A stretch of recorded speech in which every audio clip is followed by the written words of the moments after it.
Assalamualaikum warahmatullahi wabarakatuh. Perkenalkan, nama saya Putri Rahayu dengan NIM 220209500022 dari kelas PTIKA. Saya akan menjelaskan materi mengenai wired dan wireless LAN. Wired LAN adalah pendistribusian informasi melalui kawat. Wired menggunakan kabel sebagai media penghubung. Singkatnya, perangkat tersebut dapat dilihat dan diraba. Maka dari itu disebut juga telekomunikasi fisik. Wireless LAN adalah kebalikan dari wired, tidak bisa dilihat, yaitu melalui gelombang. Jaringan nirkabel ini merupakan salah satu media transmisi yang menggunakan gelombang radio sebagai media transmisinya. Data-data digital yang dikirim melalui wireless akan dimodulasikan ke dalam gelombang elektromagnetik. Kelebihan dan kekurangan wired. Kelebihannya, wired LAN memiliki kecepatan transmisi yang tinggi, terlebih jika kabel yang digunakan adalah kabel fiber optik. Cara kerja fiber optik sebagai media transmisi yang relatif cepat. Hal ini yang menjadi daya tarik bagi user untuk menggunakan jaringan wired ini. Kekurangannya, kabel mudah rusak sehingga harus berhati-hati saat mengaturnya.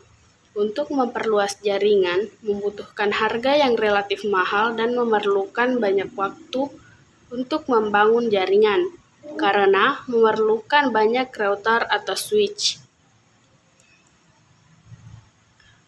Wireless LAN memungkinkan dua bentuk koneksi yang dikenal sebagai ad hoc dan mode infrastruktur.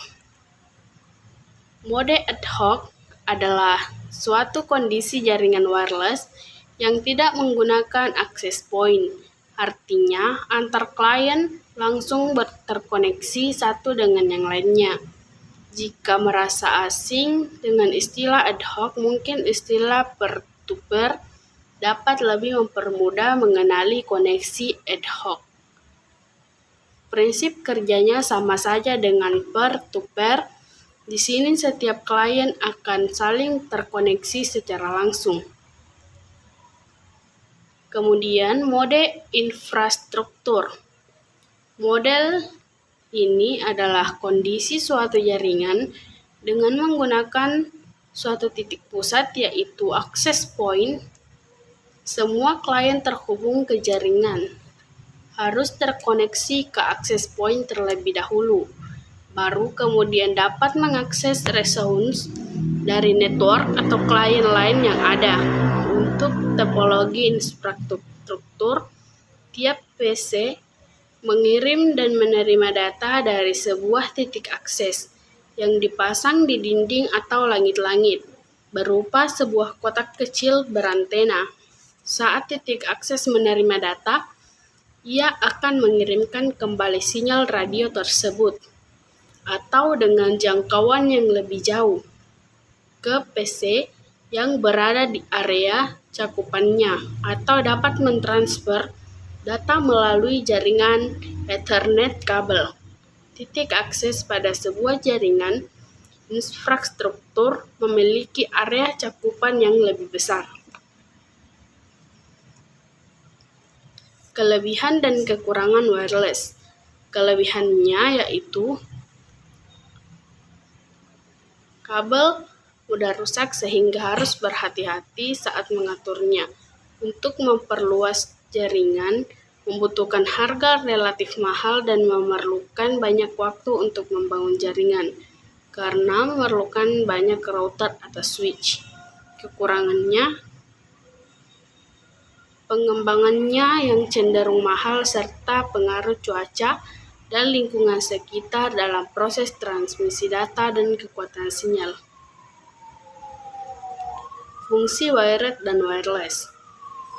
Fungsi wired, kabel tersebut digunakan untuk menghubungkan suatu komputer dengan komputer lainnya agar bisa saling bertukar informasi atau data terhubung dengan internet. Kemudian wireless. Teknologi wireless device adalah sebuah teknologi yang berfungsi untuk menghubungkan dua perangkat atau lebih sekaligus tanpa bantuan kabel. Perangkat ini biasanya memiliki daya komputansi yang cukup untuk melakukan tugas-tugas produktif dan dapat berkomunikasi secara nirkabel dengan internet dan perangkat lain. Sekian dari saya. Wassalamualaikum warahmatullahi wabarakatuh.